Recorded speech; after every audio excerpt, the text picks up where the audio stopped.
क्या शुभ नाम है जी आपका?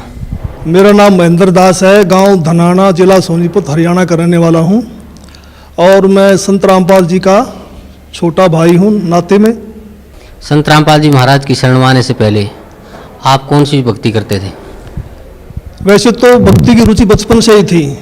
फिर महाराज जी का बचपन से ही साथ मिलने से हनुमान जी की भक्ति, भगवान शिव के व्रत रखना, शिवलिंग पे जल चढ़ाना, वह भगवान विष्णु जी को विशेष रूप से मानता था, भगवान श्री कृष्ण जी को। जो आम हिंदू लोग करते हैं वही भक्ति हम करते थे। फिर मैं नौकरी लग गया, गुरु जी संत रामपाल जी से मैं दूर हो गया। मैं चंडीगढ़ रहा 8 साल, वहाँ जा करके रुचि भी खत्म हो गई। संत रामपाल जी महाराज की शरण में कैसे आए? फिर मैं 1991 में चंडीगढ़ से रोहतक आ गया और एसपी रोहतक का मैं ड्राइवर लग गया। मेरी पुलिस डिपार्टमेंट में नौकरी थी और महाराज जी पहले सिरसा वगैरह में पोस्टेड थे, जूनियर इंजीनियर की, और गुरुजी फिर रोहतक में पोस्टेड हो गए। रोहतक में पोस्टेड हो गए गुरुजी,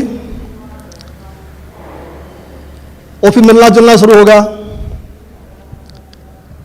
और गुरुजी लंच टाइम में मेरे पास रोजाना आते थे, लगभग 4 महीने लगातार आए और सत्संग की, भक्ति की बातें बताने लगे कि भक्ति करनी चाहिए, भक्ति से दुख दूर होते हैं, सुख मिलता है, मोक्ष मिलता है। लेकिन मेरी रुचि विशेष नहीं थी और मैं महाराज जी को मना भी नहीं कर सकता था कि मेरे पास क्यों आए हो, क्यों बड़े भाई साहब थे।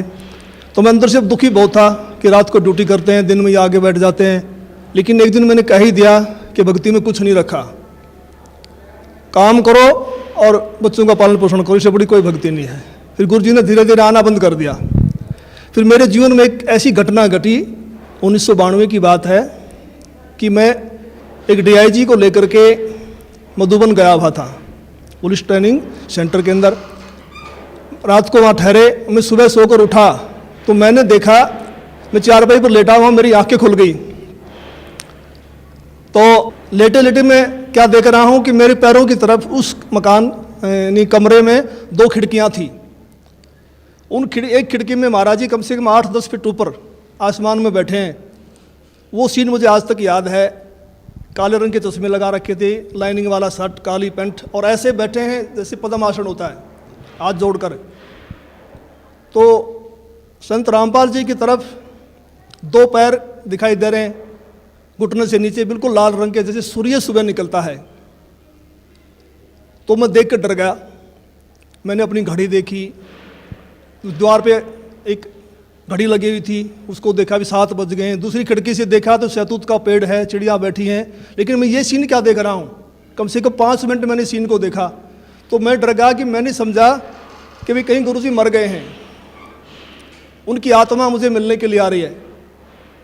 उस समय फ़ोन भी नहीं थे, मैं DIG को बोल भी नहीं सकता था कि मेरा भाई मर गए हैं। तो मैं बहुत चिंतित हो गया। हम 1 बजे मधुबन से रोहतक के लिए चले, हम लगभग 3 बजे वहाँ पहुँच गए। मैं गाड़ी खड़ी करके सीधा मकान पे गया, गुरुजी के मकान के ऊपर।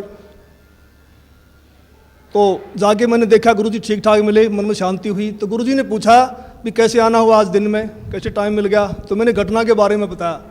मैंने कहा जी मैंने तो ऐसे ऐसे एक घटना देखी सुबह सुबह, मैं डर गया कहीं आप मर ना गए हो। तो महाराज जी ने कहा कि मेरे स्वरूप में कबीर परमेश्वर आए थे और अब आपको भक्ति मिल जाएगी। तो मैंने कहा जी मैं तो ड्रिंक्स वगैरह कर लेता हूँ, वो छूटती नहीं, भक्ति कैसे करूँगा। तो गुरु जी ने कहा जा आज के बाद नहीं पिएगा। तो उनके एक शब्द से ऐसी दीवार खड़ी होगी कि आज 1992 की बात है, आज 2013 हो गया, यानी लगभग 21 वर्ष हो गए। वो आज तक मैंने शराब को छुआ तक नहीं है। तो उसके बाद गुरुजी ने अपने गुरुजी से मुझे नाम दिलवाया, संत राम देवानंद जी महाराज से। उस समय गुरुजी को आज्ञा नहीं थी नाम की। मैं भक्ति में ज़रूर लगा क्योंकि महाराज जी बताते थे कबीर साहब पूर्ण परमात्मा हैं, इनसे सबसे ऊपर हैं। तो मैंने उनको उदाहरण दिया कि पुलिस में तो ऐसे होता है। उस समय पुलिस वाले बहुत नाजायज़ किया करते। कोई कहता मैं फलांगा सिपारसी हूँ, उसको पकड़ लिया तो उसकी कुटाई कर देते थे। फ़ोन आता छोड़ देते, हमें नहीं पता जी आपका था। कहीं ऐसा ना हो कि ये नीचे देव देवता हमें कूट दें और जब तो कबीर साहब ऊपर से आए। लेकिन मैं लगा जरूर रहा, लेकिन विशेष विश्वास नहीं था भी कबीर साहब पूर्ण परमात्मा है। तो महाराज जी ने कहा कि आप ये नाम जपते रहो, इन नाम से आपका विश्वास हो जाएगा। तो फिर 1994 में गुरु जी को आज्ञा होगी नाम की। फिर महाराज जी ने दोबारा से हमारे को नाम दिए, फिर सार नाम दिया। मैं भक्ति में लगा रहा, लेकिन कबीर साहब के बारे में मैं पूछता था कि वेदों में दिखाओ, गीता जी में दिखाओ, तो महाराज जी कहते समय आने तो सब कुछ दिखाऊंगा मैं, अब ये करते रहो। तो फिर ऐसी घटना घटी कि एक दिन मैं सोया हुआ था और मेरी आत्मा निकल के ऊपर ब्रह्मांड में चली गई, बहुत ऊंचाई पर। वहाँ विष्णु भगवान खड़े हैं श्री कृष्ण जी के रूप में, उनके सिर पर ऐसे मोर का चंदा है, मोर मुकुट है, और मेरे से कह रहे हैं कि जिस भक्ति पे आप लगे हो ये भक्ति बड़ी कठिन है, ये मार्ग बड़ा कठिन है, अगर इतना आसान होता तो सभी यहाँ से निकल जाते। और एक बात का ख्याल रखना, मेरे भक्तों को मत तोड़ना। जैसे मेरी आत्मा, मेरा सूक्ष्म शरीर मेरे शरीर में आया तो मेरी आँख खोली तो मेरा सारा शरीर पसीने से भीगा हुआ था, और मैं बिल्कुल सर्दी का महीना था, मैंने कपड़े चेंज किए पसीना पोंछकर, और मैं सुबह उठ करके अपनी ड्यूटी पे आया तो महाराज जी से मुलाकात हुई। मैंने महाराज जी को बताया कि ऐसे ऐसे घटना घटी रात को। तो महाराज जी ने कहा कि आपको विश्वास नहीं हो रहा था कबीर साहब के बारे में, और आप कृष्ण जी को ज़्यादा मानते थे, इसीलिए कृष्ण जी के मुख से ही आपसे कहलवा दिया गया है कि ऊपर और शक्ति है और रास्ता है। तो उस दिन के बाद मैंने पीछे मुड़ के नहीं देखा, और फिर मैं सही ढंग से भक्ति करने लगा। सर, संत रामपाल जी महाराज से नाम उपदेश लेने के बाद आपको क्या क्या लाभ हुआ?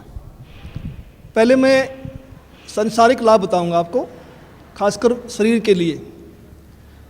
जब मैंने गुरु जी को गुरु धारण कर लिया और मैं भक्ति करने लगा, लगभग 1999 की बात है, उस समय मेरी आयु 41 वर्ष थी, 41 ईयर, और अब मेरी 55 साल की हो चुकी है, 55 ईयर्स ओल्ड। तो मैं रोहतक में एक रेलवे रोड का नाम है बाज़ार में, वहाँ एक लाला जी के पास बैठा हुआ था। वहाँ एक लड़का मेरे से मिला, वो लाला जी ने, उसका नाम फकीर चंद जी थे, उन्होंने कहा कि ट्रिपल एमए है और इन्होंने ज्योतिष शास्त्र से भी एमए किया हुआ है।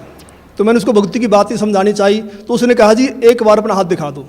तो उसने मेरे हाथ देखे दोनों, पहले दाहिना हाथ देखा, कहने लगा आपकी आयु कितनी है? मैंने कहा मैं 41 वर्ष का हो चुका हूँ।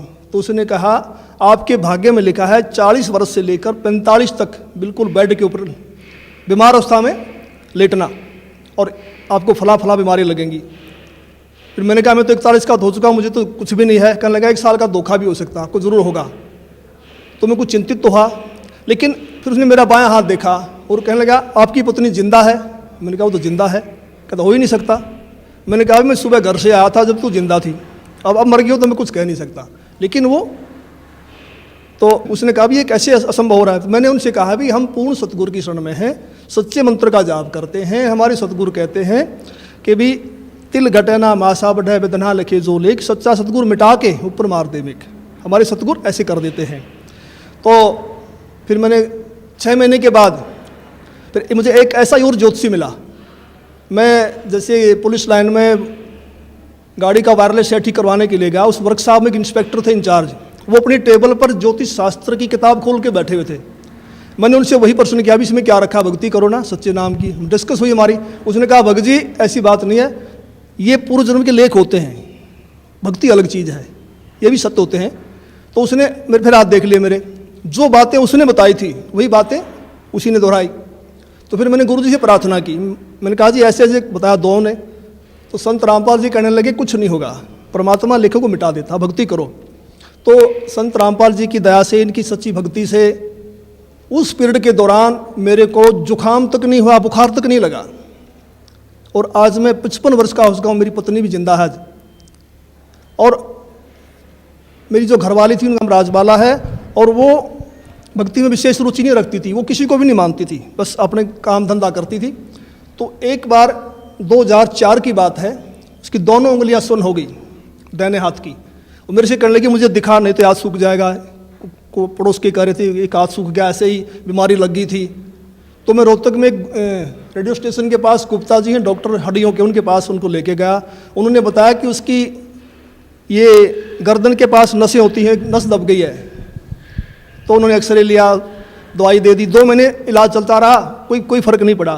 तो मैंने अंदर गुरुजी से प्रार्थना की, संत रामपाल जी से भक्ति करते समय कि गुरुजी अगर ये हाथ सूख गया तो बुढ़ापे में हम तो रोटी बगैर भी रह जाएंगे, परेशान होगी, को दया करो। तो जैसे मेरा ध्यान लगा हुआ था, सुमन करते करते वैसे आंख बंद हो गई। तो मुझे गुरुजी खड़े दिखाई दिए और कहा कुछ नहीं होगा बेटा, ठीक हो जाएगी। तो मैं कुछ दिन के बाद ड्यूटी से छुट्टी लेकर घर गया। मैंने उससे पूछा भी आपकी उंगलियां ठीक होगी? उसने कहा वो तो ठीक होगी। मैंने कहा ये गुरुजी ने की है, मैंने प्रार्थना की थी। कह लगे नहीं मैं तो दवाई से ठीक हुई हूँ। तो मुझे बड़ी निराशा हुई। तो कुछ यानी 2005 में उसके दाहिने पैर में बहुत जोर का दर्द शुरू हो गया।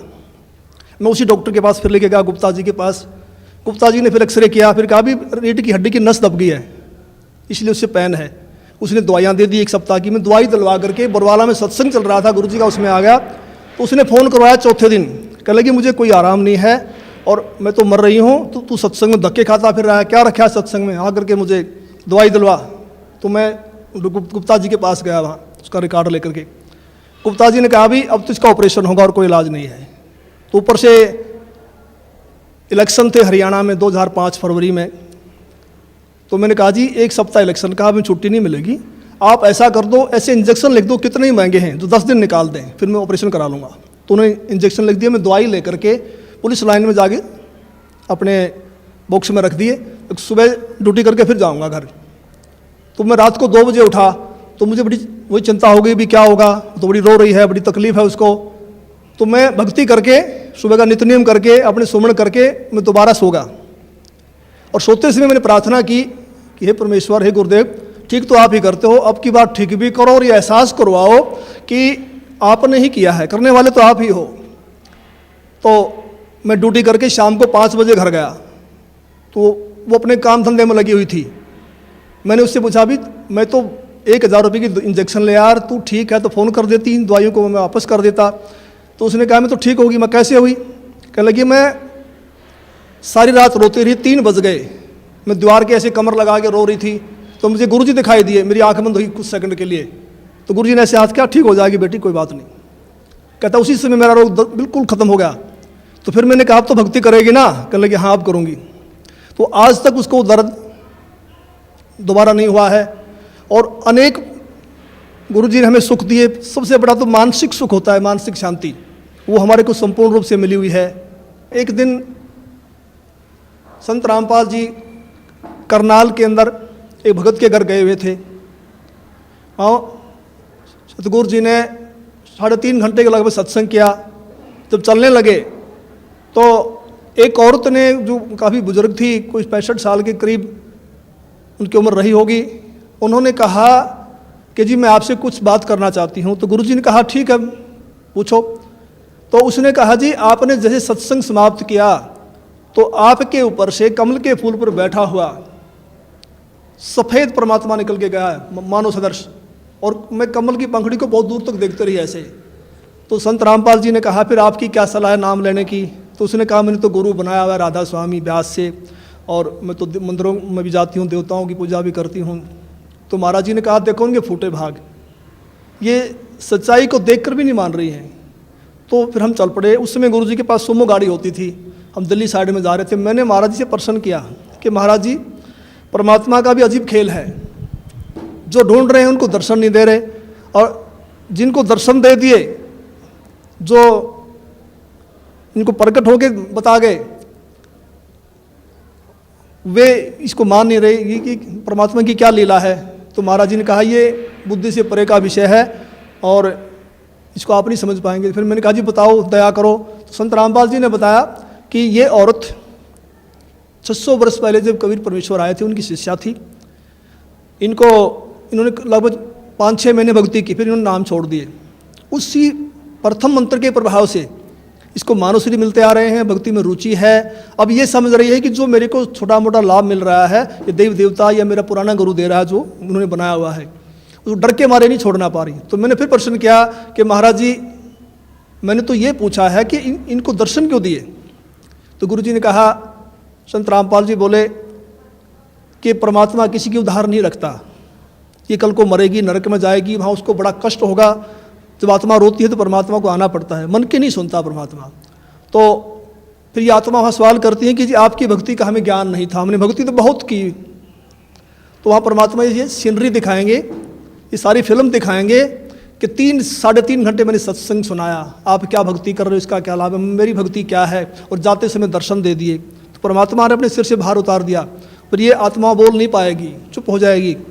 तो मेरा भगत समाज से यही बार बार निवेदन है कि ऐसा मौका बार बार नहीं आता, तो संत रामपाल जी की शरण में आकर के अपना आत्म कल्याण